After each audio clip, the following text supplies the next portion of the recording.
ونؤمن به ونتوكل عليه ونعوذ بالله من شرور أنفسنا ومن سيئات وحبيبنا ومولانا محمدا عبده ورسوله صلى الله تعالى عليه وعلى آله وصحبه أجمعين أما بعد رسول الله أسوة حسنة صدق الله العظيم. برادران عزیز، بزرگان محترم،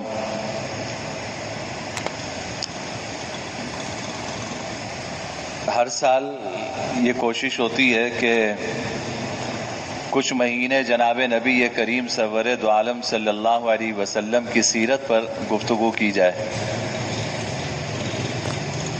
سیرت کے کافی حصوں پر گفتگو ہو چکی ہے.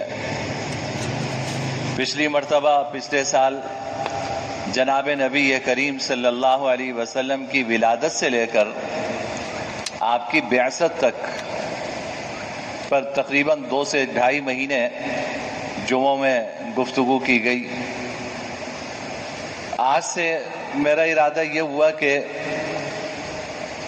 اب جناب نبی کریم صلی اللہ علیہ وسلم کو نبوت ملنے سے لے کر، جس کو بعثت کہتے ہیں، نبوت ملنے سے لے کر ہجرت تک آپ کی سیرت پر اور آپ کے حالات پر گفتگو کی جائے. زندگی کا جو لمحہ بھی جناب نبی کریم صلی اللہ علیہ وسلم کی سیرت اور آپ کے حالات پڑھنے میں گزر جائے، سننے میں گزر جائے، سمجھنے میں گزر جائے، وہ لمحہ، وہ زندگی کے وہ لمحہ کہ لڑکا ہے یا لڑکی ہے. لڑکی ہے زندہ درگور کر دو زمین میں.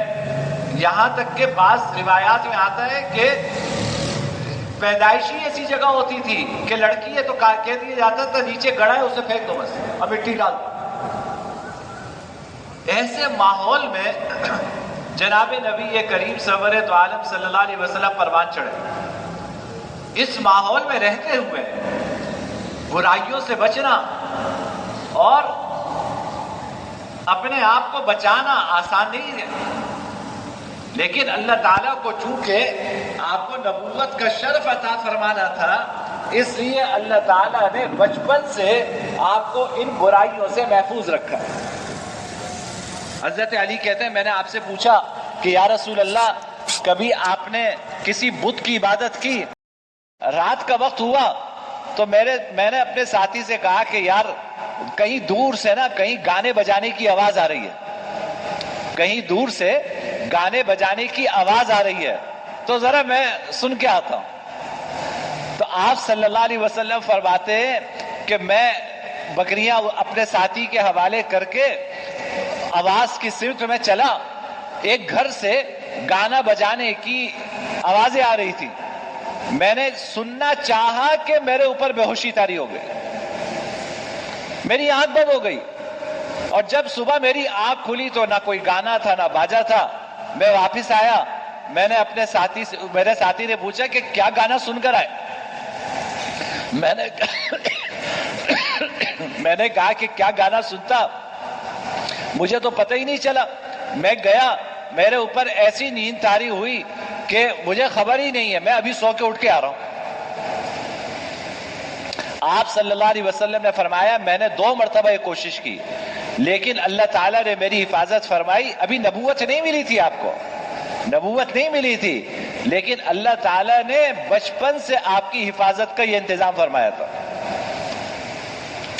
ایک روایت میں، بخاری کی روایت ہے کہ جب قریش بیت اللہ کی تعمیر کر رہے تھے تو جناب نبی کریم صلی اللہ علیہ وسلم بھی تعمیر میں شریک تھے. پتھر لے کے آ رہے تھے اپنے کندھوں پہ رکھ کے. آپ کے چچا حضرت عباس یہ بھی آپ کے ساتھ تھے. تو حضرت عباس اب کندھوں پہ جب پتھر رکھتے ہیں تو تکلیف ہوتی ہے. تو قریش کے ہاں اور یعنی تو کوئی چیز ہی نہیں تھی نا، وہ تو بیت اللہ کا طواف بھی ننگا کرتے تھے، وہ بیت اللہ کا طواف ننگے ہو کے کرتے تھے، کہتے تھے کہ ہم اس لباس سے بیت اللہ کا طواف نہیں کریں گے۔ تو آپ تہبند باندھے ہوئے تھے، حضرت عباس نے کہا کہ محمد تہبند جو ہے کندھے پہ رکھ لو، پھر اس کے اوپر پتھر رکھو تو تمہارا ہاتھ نہیں دکھے گا، کندھا نہیں دکھے گا۔ آپ صلی اللہ علیہ وسلم فرماتے ہیں، دو روایتیں ہیں، ایک روایت یہ کہ میں نے ابھی تہبند اٹھانے کی کوشش کی تھی کہ میں بے ہوش ہو کے گر پڑا،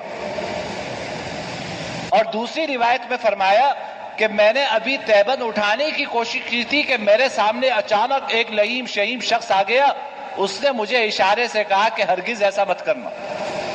فرمایا کہ میری تہبند جو ہے وہ وہی کی وہی رہی۔ اللہ نے اس جاہلیت کے زمانے میں بھی آپ کو بے ستر نہیں فرمایا، آپ کو بے ستر نہیں فرمایا، آپ کے ستر کا خیال اللہ نے رکھا۔ یہ دو طرح کے واقعات حدیث میں آتے ہیں کہ نبوت ملنے سے پہلے جناب نبی کریم سرور دو عالم صلی اللہ علیہ وسلم کی حفاظت کا اللہ نے پہلے سے انتظام فرمایا تھا کہ خیر کے کاموں کی طرف آپ کا رجحان تھا، اور برائی سے بچنا یہ آپ کی فطرت میں داخل تھا۔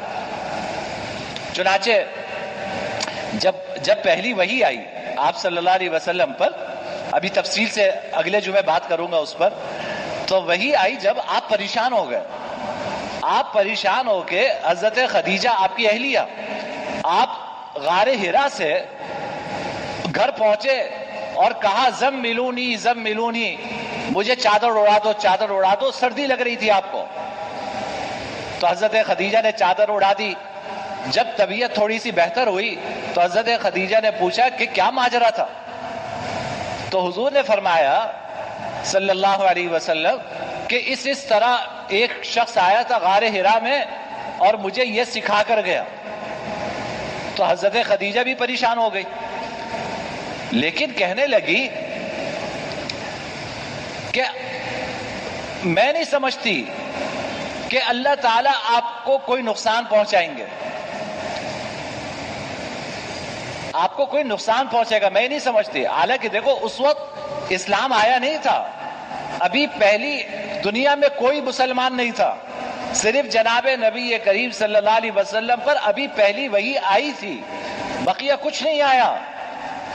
لیکن حضرت خدیجہ کہنے لگی کہ آپ کو کوئی نقصان نہیں ہوگا، کہنے لگی واللہ لا یخزیک اللہ ابدا، خدا کی قسم اللہ آپ کو کبھی رسوا نہیں کریں گے، خدا کی قسم اللہ آپ کو کبھی رسوا نہیں کریں گے۔ کیوں؟ فرمانے لگی انک تصدق الحدیث وتکسب المعدوم وتحمل الکل، کہنے لگی اللہ آپ کو کبھی نقصان نہیں پہنچائیں گے، آپ ہمیشہ سچ بولتے ہیں، آپ ہمیشہ سچ بولتے ہیں، وتکسب المعدوم، اور آپ بے روزگار لوگوں کو کام پر لگاتے ہیں۔ یہ حضرت خدیجہ تعریف کر رہی ہیں، آپ بے روزگار لوگوں کو کام پر لگاتے ہیں، ان کو روزگار مہیا کرواتے ہیں۔ وتحمل الکل، اور آپ دوسروں کا بوجھ اپنے سر اٹھاتے ہیں، مقروضوں کا قرض اپنے اوپر اٹھا لیتے ہیں، اللہ آپ کو کبھی رسوا نہیں کریں گے۔ وتعین علی نوائب الحق، اور جو آسمانی آفتیں اور مصیبتیں آتی ہیں اس میں آپ لوگوں کی مدد کرتے ہیں۔ تو جو ایسے نیک کام کرتا ہو اللہ اس کو کیسے رسوا کرے گا؟ یہ بخاری کی روایت ہے۔ اس سے معلوم ہوا کہ ابھی اسلام آیا نہیں تھا، ابھی وحی نازل ہونا شروع نہیں ہوئی تھی، لیکن جناب نبی کریم سرور دو عالم صلی اللہ علیہ وسلم کو اللہ نے خیر کا جذبہ پیدائشی عطا فرمایا تھا، پیدائشی جذبہ عطا فرمایا تھا۔ نہ بت پرستی کے قریب گئے، نہ شراب کے قریب گئے، نہ جھوٹ کے قریب گئے، ہمیشہ سچ بولا۔ مشرکین مکہ نے بھی آپ کا لقب امین اور صادق رکھا تھا، وہ بھی آپ کو اب صادق اور امین کے نام سے پکارتے تھے کہ یہ شخص کبھی جھوٹ نہیں بولتا، اس شخص نے کبھی بددیانت ہی نہیں کی، یہ صادق اور امین ہے۔ تو حضرت خدیجہ نے فرمایا کہ آپ تو ایسی شخصیت ہے کہ ہمیشہ سچ بولتے ہیں، وَتُكْسِبُ الْمَعْدُومَ، جو بے روزگار لوگ ہوتے ہیں آپ ان کو روزگار دلاتے ہیں، ان کے لیے روزگار کا انتظام کرتے ہیں، وَتَحْمِلُ الْكَلَّ، اور جو لوگوں کے اوپر قرضے چڑھ جاتے ہیں آپ لوگوں کا قرضہ اتارتے ہیں، اپنے اوپر وہ قرضے ڈال لیتے ہیں، اور قدرتی آفات اور مصیبتوں میں لوگوں کی مدد کرتے ہیں، اللہ آپ کو کیسے رسوا کریں گے۔ اور ایک روایت میں فرمایا اِنَّكَ لَتَصِلُ الرَّحِمَ، آپ صلہ رحمی کرتے ہیں، رشتہ داروں کا خیال کرتے ہیں، تو رشتہ داروں کا خیال کرنے والے کو اللہ رسوا نہیں کریں گے۔ تو ہمارے آقا جناب نبی کریم سرور دو عالم صلی اللہ علیہ وسلم کو نبوت سے پہلے اللہ نے ان صفات کا مظہر بنایا تھا، ان میں وہ ساری صفات رکھی تھی۔ اور میں نے عرض کیا کہ جتنے انبیاء دنیا میں تشریف لاتے ہیں اللہ ان کے اندر یہ صفات رکھتے ہیں۔ ایسا نہیں ہوتا کہ راتوں رات اٹھیں اور صبح نبی بن جائیں، اللہ ان کی خاص انداز میں بچپن سے تربیت فرماتا ہے۔ بھائی شق صدر جو آپ کا ہوا وہ بچپن میں ہوا، بچپن میں سینہ صاف کر دیا گیا، بچپن سے برائیوں کا مادہ نکال دیا گیا، بچپن سے دل جو ہے وہ زمزم کے پانی سے دھو دیا گیا، اور اللہ نے خیر کا مادہ بچپن سے آپ صلی اللہ علیہ وسلم کے دل میں ڈال دیا۔ اس حالت میں آپ پروان چڑھے۔ حضرت ابراہیم علیہ السلام کے بارے میں آتا ہے کہ وَلَقَدْ آتَيْنَا إِبْرَاهِيمَ رُشْدَهُ مِنْ قَبْلِ، ابراہیم کو نبوت تو بعد میں ملی، ہم نے ابراہیم کو رشد پہلے دے دی تھی، نبوت تو بعد میں ملی، اللہ نے رشد پہلے عطا فرما دیا۔ وہ رشد کیا ہے جو حضرت ابراہیم علیہ السلام کو عطا ہوا؟ اس کی تفسیر سورہ حجرات میں ہے، وَاعْلَمُوا أَنَّ فِيكُمْ رَسُولَ اللَّهِ لَوْ يُطِيعُكُمْ فِي كَثِيرٍ مِّنَ الْأَمْرِ لَعَنِتُّمْ وَلَكِنَّ اللَّهَ حَبَّبَ إِلَيْكُمُ الْإِيمَانَ وَزَيَّنَ فِي قُلُوبِكُمُ حَبَّبَ إِلَيْكُمُ الْإِيمَانَ وَكَرَّهَ إِلَيْكُمُ الْكُفْرَ وَالْفُسُوقَ وَالْعِصْيَانَ أُولَئِكَ هُمُ الرَّاشِدُونَ۔ رشد کی تفسیر اللہ تعالی نے فرمائی، ابراہیم علیہ السلام کو جو رشد عطا فرمایا تھا نبوت سے پہلے، وہ کیا؟ اللہ نے ان کے دل میں ایمان کی محبت ڈال دی تھی، وَكَرَّهَ إِلَيْكُمُ الْكُفْرَ وَالْفُسُوقَ وَالْعِصْيَانَ، اور کفر، معصیت، نافرمانی، اس کی نفرت اللہ نے دل میں ڈال دی تھی۔ اللہ اپنے انبیاء کے ساتھ ایسا معاملہ فرماتے ہیں کہ ان کے دلوں میں ایمان کی محبت بچپن سے پیوست کرتے ہیں، ان کے دلوں میں کفر کی نفرت، معصیت اور نافرمانی، اس کی نفرت اللہ بچپن سے پیوست کرتا ہے۔ تو جناب نبی کریم سرور دو عالم صلی اللہ علیہ وسلم اس طرح پروان چڑھے کہ گناہوں سے محفوظ تھے، برائیوں سے اللہ نے محفوظ رکھا۔ اور جب 35 سال کی عمر آپ کی ہوئی تو جناب نبی کریم صلی اللہ علیہ وسلم کا اب دنیا کے کاموں میں دل نہیں لگتا تھا، آپ کا دل چاہتا تھا کہ بس میں خلوت میں رہوں، اور اس خلوت نشینی کے لیے آپ غار حرا جانا شروع کر دیا۔ آپ آخر میں تو یہ ہوا کہ ہفتے ہفتے کا کھانے پینے کا سامان اپنے ساتھ لے کر ہفتہ ہفتہ غار حرا میں رہتے تھے، اور وہاں پر ظاہر اس وقت تک اسلام تو آیا نہیں تھا، بس جناب نبی کریم صلی اللہ علیہ وسلم اللہ تعالیٰ کی یاد اور فکر میں مشغول رہتے تھے۔ نماز نہیں آئی تھی، خاص عبادتیں جو اسلام کی ہیں وہ اس وقت تک شروع نہیں ہوئی تھیں، نہ وحی آنا شروع ہوئی تھی۔ تو حضرت ابراہیم علیہ السلام کے مذہب کے مطابق جو عبادتیں چلی آ رہی تھی اسی میں غار حرا میں مشغول رہتے تھے۔ اور 35 سال کے بعد سے 5 سال جناب نبی کریم صلی اللہ علیہ وسلم کے ایسے گزرے کہ اب آپ نے خلوت نشینی اختیار کر لی تھی، آپ کا دل لوگوں میں نہیں لگتا تھا، جاتے تھے وہاں عبادت کرتے تھے، پھر واپس آ جاتے تھے، پھر عبادت کرتے تھے، پھر واپس آ جاتے تھے۔ یہ سلسلہ 5 سال جناب نبی کریم صلی اللہ علیہ وسلم کے ساتھ چلا. پھر 6 مہینے نبوت سے پہلے 6 مہینے رویائے صالحہ کا سلسلہ شروع ہوا. رویائے صالحہ کا مطلب یہ کہ آپ کو سچے خواب دکھائی دینے لگے.